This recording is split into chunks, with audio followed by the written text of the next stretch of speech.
Hello everyone, this is Deepshikha and today we are going to start the second chapter of Moments book of class 9th, The Adventure of Toto by Ruskin Bond. Explanation start करने से पहले थोड़ा सा author के बारे में जान लेते हैं। रस्किन बॉन्ड का बर्थ इंडिया में कसौली में हुआ था 19th of May 1934। वो एक अवार्ड विनिंग इंडियन ऑथर हैं जिनके एंसेस्टर्स ब्रिटिशर्स थे। क्योंकि जब उनका बर्थ हुआ था उनके पेरेंट्स ब्रिटिश कपल थे, but at that time India was under colonial rule, तो उस टाइम ब्रिटिशर्स की कॉलोनी थी India. He spend his early childhood in Jamnagar and Shimla. उन्होंने बहुत सारी स्टोरीज लिखी हैं, around 500 short stories, essays and novels.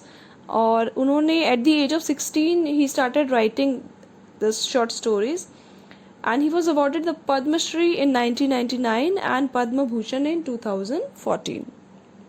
Let's start the chapter now. This is a very interesting story. Narrator जो है रस्किन बॉन्ड, उनके ग्रैंडफादर को डिफरेंट पेट एनिमल्स रखने का बहुत शौक था, rabbit, tortoise, squirrel, donkey etcetera.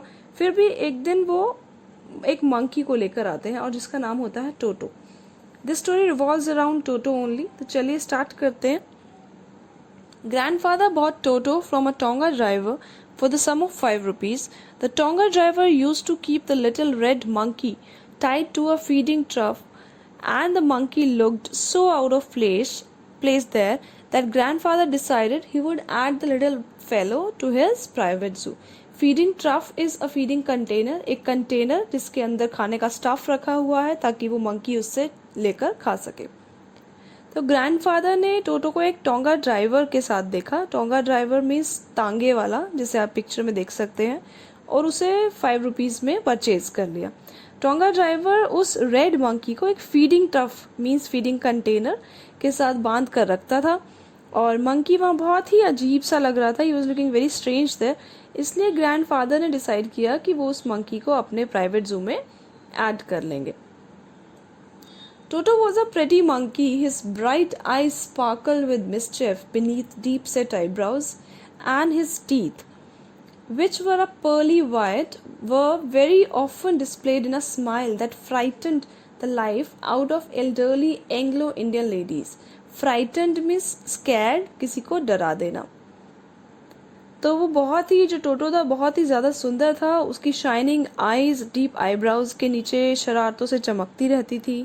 उसके टीथ पर्ल की तरह, मोती की तरह सफ़ेद थे, और उसकी स्माइल को देख के एंग्लो इंडियन लेडीज़ भी बहुत ज़्यादा डर जाती थी। एंग्लो इंडियन लेडीज़ यहाँ पर किसके लिए यूज़ हुआ है? Ladies who were Britishers but they were living in India at that time, because ये जो स्टोरी है वो फ्रीडम से पहले की स्टोरी है, जब इंडिया जो था वो ब्रिटिश का एक कॉलोनी बन चुका था, जब बहुत सारे ब्रिटिशर्स यहाँ पर आकर रहने लगे थे। But his hands looked dried up as though they had been pickled in the sun for many years. उसके जो हैंड्स थे वो बहुत ज़्यादा सूखे हुए लग रहे थे, जैसे कि उन्हें सन की धूप में सुखा दिया गया हो। जैसे हम किसी भी चीज़ का पिकल बनाना है, हमें अचार बनाना है, तो हम उस चीज़ को पहले धोकर काट के सन के नीचे रखते हैं ताकि वो अच्छे से सूख जाए। तो उसके हाथ भी ऐसे ही ड्राई अप हो चुके थे। Yet his fingers were quick and wicked. Wicked means very clever. And his tail, while adding to his good looks, grandfather believed a tail would add to anyone's good looks and also served as a third hand. तो उसकी जो fingers थी वो बहुत ज़्यादा quick और clever थी, और उसकी पूंछ उसकी ब्यूटी को और ज़्यादा बढ़ा देती थी, और उसके लिए वो थर्ड हैंड की तरह काम करती थी। क्योंकि जो चीज़ वो 2 हाथों से नहीं पकड़ सकता था वो अपनी पूंछ से, because it was very long, तो वो अपनी पूंछ की हेल्प से उसे पकड़ लेता था। और दादाजी का क्या मानना था कि एक पूंछ जो है वो किसी भी एनिमल की ब्यूटी को बढ़ा सकती है। He could use it to hang from a branch and it was capable of scooping up any delicacy that might be out of reach of his hands. Scooping up means lift quickly, quickly किसी चीज़ को उठा लेना। Delicacy means अ tasty food item, कोई भी tasty dish. तो वो क्या help करती थी उसकी पूंछ, उसके लिए अपनी पूंछ से वो एक तो उसका यूज़ करके ब्रांच से लटक सकता था, पेड़ की ब्रांच से, और जहाँ तक उसके हाथ नहीं पहुँच पाते थे तो वो अपनी पूंछ का, अपनी टेल की हेल्प से उस किसी भी फूड आइटम को ईजिली ले लेता था, ईजिली उसको पकड़ लेता था। Grandmother always first when grandfather brought home some new bird or animal. Grand mother जो थे वो हमेशा कंप्लेन करते थे जब भी ग्रैंडफादर घर पे कोई नया बर्ड या एनिमल लाते थे, क्योंकि ग्रैंडफादर को तो बहुत ज़्यादा इंटरेस्ट था नए पेट्स को घर पे लाने का, बट ग्रैंड मदर को इससे हमेशा कंप्लेन रहती थी इस चीज़ से. So it was decided that Toto's presence should be kept a secret from her until she was in a particularly good mood. इसलिए डिसाइड किया गया कि जब तक ग्रैंड मदर बहुत अच्छे मूड में नहीं होती तब तक उनसे टोटो को हम छुपा कर रखेंगे. Grandfather and I put him away in a little closet opening into my bedroom wall where he was tied securely, or so we thought, to a peg fastened into the wall. Peg means wooden pin और nail, या तो वो लकड़ी का खूंटा हो या फिर वो आयरन का जो नेल होता है, कील होता है, उस टाइप का. और ये जो पेग होता है इसको या तो हम जमीन में गाड़ते हैं किसी एनिमल को बांधने के लिए, गाय भैंस को बांधने के लिए, या फिर हम इसको दीवार में लगा सकते हैं ताकि हम किसी और चीज को भी इससे टाई कर सके. तो हमने क्या सोचा कि हम उसको एक little closet opening is a space, थोड़ा सा जैसे एल्मीरा टाइप ऑफ स्पेस होता है, वहां पर जो मेरे बेडरूम वाली वॉल है उसमें जो थोड़ा सा स्पेस है वहां पर हम उसको सिक्योरली बांध के रखेंगे उस पेग से. A few hours later, when grandfather and I came back to release Toto, we found that the walls, which had been covered with some ornamental paper chosen by grandfather, now stood out as naked brick and plaster. Ornamental means decorative. तो कुछ घंटों बाद जब दादाजी और मैं टोटो को खोलने के लिए आए, उसे रिलीज करने आए, तो हमने देखा कि दीवार पर लगे डेकोरेटिव पेपर्स जो हैं वो फटे हुए थे और वहां सिर्फ ब्रिक और प्लास्टर ही दिखाई दे रहा था. The peg in the wall had been wrenched from its socket and my school blazer, which had been hanging there, was in shreds. Wrenched means broken, टूटा हुआ था. Socket means attachment, जहां पर वो पहले उसको लगाया गया था पेग को, वो वहां से निकला हुआ था, वहां से टूटा हुआ था. Shreds means cut into thin pieces, छोटे छोटे pieces कर देना किसी चीज के. सॉकेट से निकला हुआ था. और मेरा स्कूल ब्लेजर जो था वो वहां पर लटका हुआ था पहले, उसको भी टोटो ने छोटे छोटे टुकड़ों में कर दिया था, उसके छोटे छोटे पीसेस कर दिए थे.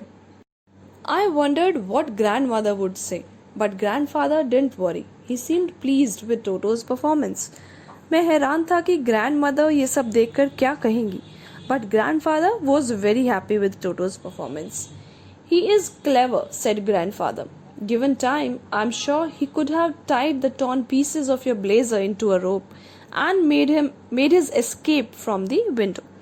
दादाजी ने कहा कि ये तो बहुत ज़्यादा क्लेवर है और बहुत ही ज़्यादा होशियार है. अगर उसे टाइम मिलता तो वो तुम्हारे ब्लेजर के टुकड़ों को बांध कर रस्सी बना लेता और उस रस्सी की हेल्प से वो खिड़की के रास्ते से भाग जाता. His presence in the house still a secret, Toto was now transferred to a big cage in the servants' quarters where a number of grandfather's pets lived very sociably together. A tortoise, a pair of rabbits, a tame squirrel, and for a while my pet goat. टोटो की presence घर में अभी भी एक secret ही थी, तो टोटो को अब उन्होंने सर्वेंट्स के क्वार्टर्स में शिफ्ट कर दिया जहाँ पर दादाजी के और भी पेट्स बहुत ही सोशेबली तरीके से रहते थे. Sociably means in a friendly manner, बहुत ही फ्रेंडली तरीके से रहते थे, मिलजुल के रहते थे. और वहाँ पर कौन थे? Tortoise, a pair of rabbits, एक टेम स्क्विरल, टेम मीन्स पालतू, पेट स्क्विरल, और कुछ टाइम के लिए नैरेटर की पेट गोट भी वहाँ पर ही थी. But the monkey wouldn't allow any of his companions to sleep at night. So grandfather, who had to leave Dehradun next day to collect his pension in Saharanpur, decided to take him along. But जो टोटो था वो किसी भी दूसरे animal को रात को सोने नहीं देता था. He was very much naughty, तो वो सभी को डिस्टर्ब करता था.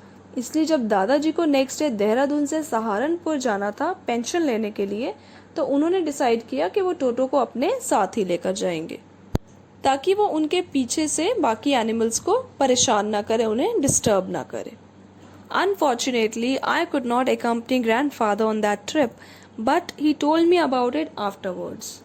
अब मैं तो उनके साथ नहीं जा पाया सहारनपुर, बट उन्होंने मुझे बाद में सब कुछ बताया अपनी जर्नी के बारे में. A big black canvas kit bag was provided for Toto. टोटो को ले जाने के लिए एक कैनवस का बड़ा सा ब्लैक कलर का किट लिया, उन्होंने बैग लिया. This, with some straw at the bottom, became his new abode. Abode means home.